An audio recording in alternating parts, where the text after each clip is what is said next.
हाँ, shooting without my consent. no, you don't have any right to give consent. Okay, no, you don't have right. नाही राजगुरू, तुम्ही असं करू शकत नाही. तुम्हाला शूट करण्याचा अधिकार नाही. मी तुम्हाला कायदेशीर GR ची नोटीस घेऊन आलेलो आहे.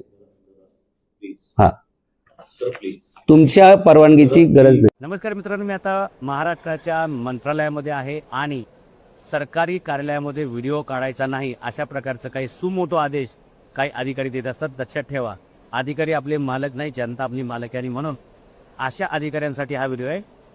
इंडिया एव्हिडन्स ॲक्ट 2023 म्हणजे भारतीय साक्ष अधिनियम 2023 नुसार देशाच्या कोणत्याही सरकारी कार्यालयामध्ये आपल्याला व्हिडिओ काढता येतो, फक्त लष्करी आस्थापना म्हणजे आर्मी, नेव्ही, एअरफोर्स सोडलं तर. नंबर 1. नंबर 2, आमच्या परवानगीशिवाय व्हिडिओ काढता येणार नाही असं ज्यावेळी अधिकारी म्हणतो त्यावेळी तो एक लंगडे स्वभाव आणि लंगडा कायदा पुढं करतो. त्या कायद्याचं नाव आहे IT ॲक्ट. IT ॲक्टमध्ये एखाद्या व्यक्तीचा व्हिडिओ फोटो काढण्यासाठी मनाई आहे, परंतु ती व्यक्ती खाजगी असली पाहिजे. जेव्हा एखादी व्यक्ती ती सरकारी कार्यालयात बसलेली आहे, सरकारी खुर्चीवर बसलेली आहे, ती खाजगी राहत नाही.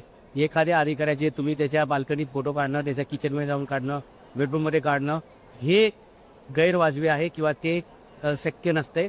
किंवा एखादा अधिकारी किंवा एखादी महिला अधिकारी एखाद्या गार्डनमध्ये बसली आपली फॅमिली सगट किंवा कुटुंबासकट, अशा वेळी आपल्याला व्हिडिओ काढता येत नसतात, कारण ती त्यांची खाजगी लाईफ आहे. पण त्यावेळी एखादा महिला किंवा पुरुष कोणी अधिकारी असो, भारतीय राज्यघटनेनं दोघांना समान अधिकार दिलेत आणि आपल्याकडे समता आहे, स्वातंत्र्य बंधुता आहे. त्यामुळे जसं आपण पुरुष अधिकाऱ्यांचे व्हिडिओ काढू शकतो तसेच महिला अधिकाऱ्यांचे पण काढू शकतो.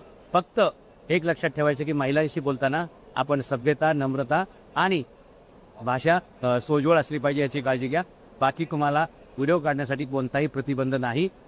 इंडिया एव्हिडन्स ॲक्ट 2023 नुसार सगळे व्हिडिओ काढता येतात. आणि IT ॲक्ट जो आहे तो फक्त खाजगी लाईफसाठी आहे, सार्वजनिक जीवनासाठी नाही, एवढं लक्षात घ्या.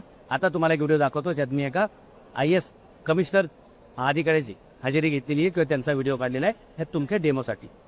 नमस्कार मित्रांनो, आता आम्ही PMRDAच्या कमिशनर यांच्याकडे आलेलो आहे, योगेश मशे यांच्याकडे. आणि पावसाळ्यामध्ये बांधकाम तोडत असताना नागरिकांना त्रास होणार नाही याच्यासाठी काळजी घेण्यासंदर्भातले शासनाचे काही GR आहेत. पण दुर्दैवाने या परिसरामध्ये काही ठिकाणी असं घडलेलं आहे की पावसाळ्यामध्ये सुद्धा गोरगरिबांची घरं तोडलेली. तर या संदर्भामध्ये कायद्यांच्या काही सेक्शनचं साहेब उल्लंघन होतं आणि म्हणून सेक्शन 80 CPC अंतर्गत आम्ही आपल्या निदर्शनास आणून देऊ इच्छितो की अशा प्रकारे पावसाळ्यामध्ये लोकांना बेघर करणं हे माणुसकीच्या दृष्टिकोनातून योग्य नाही. आणि त्या संदर्भात आपण एक कर्तव्यदक्ष अधिकारी म्हणून योग्य ती पावलं उचलावीत या संदर्भातलं आम्ही तुम्हाला हे निवेदन देतोय. सेक्शन 80 CP अंतर्गत आमचे वकील सुद्धा सोबत आहेत. या, थँक्यू. गोरगरिबांना साहेब जेवढी मदत करता येईल